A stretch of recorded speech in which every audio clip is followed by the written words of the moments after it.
বলি না, একটু বোঝার চেষ্টা করো কথাটা। কোন বিষয় তুমি আমার বুঝতে কইতেছো? আম্মা তোমার কাছে যেটা চাইতেছে তুমি সেটা তার দিয়া দাও। না, তুমি খুব ভালো করে জানো আমার উপরে কোনো জোর জবরদস্তি চলবে না।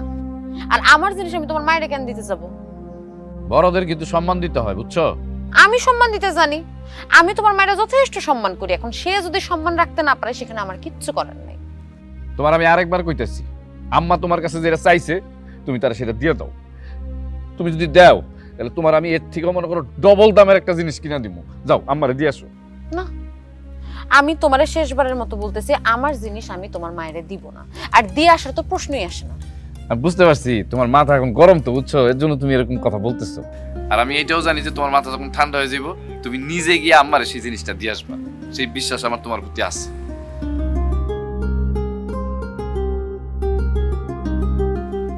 আমি থাকবো না তোমাকে বাড়ি। এই বাড়ির ভাত আর আমার মুখে জুটবো না। আমি আমার খালার বাড়িতে যাবো গা।